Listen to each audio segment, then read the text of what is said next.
Hi everyone. So I know some of you have had difficulties with Chapter 7, Exercise 7B on creating a address locator.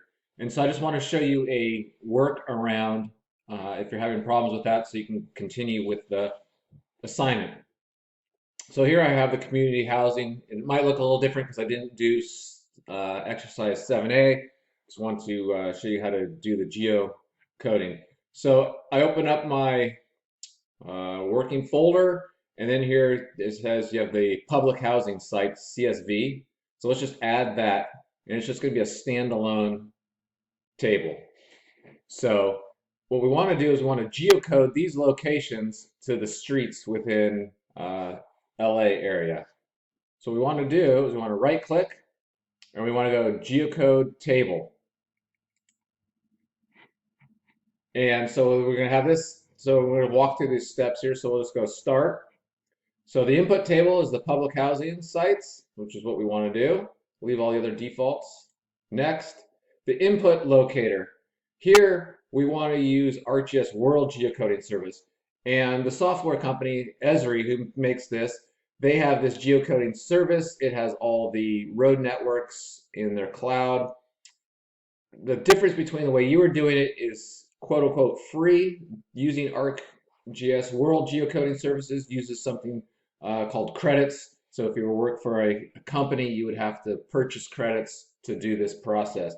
But as part of CWI, there's nothing to purchase. We get the credits for free, so we can use that without any cost incurred. So we'll click on that, and then we'll go next.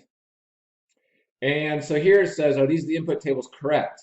So we can just kind of double check that by opening up the attribute table. And we got the address field, yeah. And then we have cities, yes. States, yes. Zip codes, yes. So this looks good. So we want to kind of continue on with that. So we'll click next. And then with public housing, this is what it's going to be, output's going to be called. And we'll just leave that as fine, geocoding. Next. United States. Next. We'll just leave these unchecked because we're going to use all the categories. And if we click finish, it's just going to bring us to this. We're using the World Geocoder. This is the table. It's all filled in nice. And we'll just click run. And here you'll notice the points have been geocoded. But what's different this way, using the World Geocoding Service is more accurate than the road network that they had you using, just because of they just want to for learning purposes. But if you go to page 242 on your textbook, step 6, you'll notice that in the book it shows you that there's 87 matched, 3 unmatched, and 1 tied. This doesn't have any unmatched. So the following steps are going to walk you through how to match something. So I would just kind of pay attention, even though there's nothing how to do that, and then how to resolve the 1 tied.